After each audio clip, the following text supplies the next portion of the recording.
Ya, jadi kalau di Stupa 3 kita mengambil sebuah proyek berupa bangunan publik. Nah, kenapa kok kita ngambil proyek bangunan publik? Karena di Stupa 2 sudah mahasiswa sudah dapat tugas untuk mendesain rumah tinggal, sehingga tingkat kesulitannya perlu kita naikkan lagi supaya ilmu yang didapat lebih banyak. Nah, untuk gambaran singkat proyek dari Stupa 3, yang pertama itu nanti akan ada beberapa lahan yang disiapkan di studio, di mana mahasiswa nanti akan dipilihkan salah satu lahan yang tersedia. Kemudian untuk luas bangunannya sendiri di tahun-tahun sebelumnya itu sekitar 8.000 meter persegi. Untuk bangunannya sendiri fungsinya sebagai fungsinya itu berbeda-beda di tiap tahun.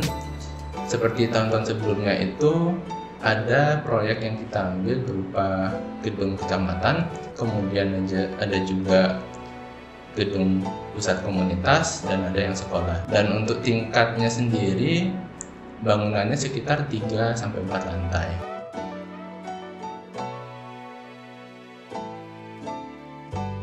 Kemudian untuk tujuan stupa. Jadi Stupa 3 itu ada beberapa aspek yang kita harapkan nantinya dikuasai oleh mahasiswa. Yang pertama tentang pemahaman dan penguasaan konsep. Jadi nanti di Stupa 3 ini kita lebih dalami lagi bagaimana mahasiswa dapat merancang konsisten terhadap konsep dan desain ya. Jadi antara konsep dengan desain itu bukan yang saling bertentangan atau tidak nyambung sama sekali. Berikutnya tentang penguasaan konstruksi. Kebetulan kalau di Stupa 3 ini mahasiswa sedang mengambil konstruksi 2 tentang bentang lebar, sehingga di Stupa inilah nanti akan diuji. Berikutnya tentang isu. Jadi di sini juga mahasiswa dituntut mengidentifikasi dan mencari solusi terhadap isu-isu yang ditemukan, baik itu isu di lahan maupun isu terhadap fungsi bangunan. Jadi setiap bangunan itu memiliki isu yang unik, yang identik. Kemudian untuk output, umumnya sama dengan stupa-stupa sebelumnya. Jadi yang diminta itu terkait gambar denah, tampak, potongan, 3D, side plan, dan ground plan. Perbedaannya mungkin nanti di jumlah gambar. Jadi seperti di denah, di Stupa 2 mungkin cuma berapa gambar, di Stupa 3 bisa jadi ditambah jumlah denahnya.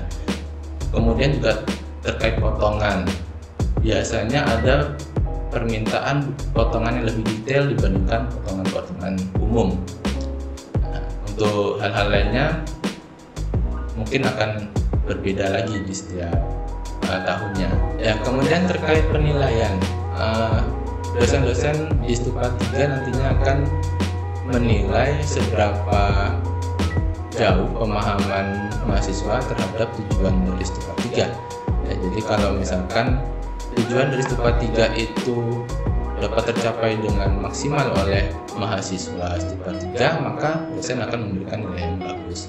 Untuk detailnya tentunya nanti akan agak berbeda di setiap semester yang berjalan.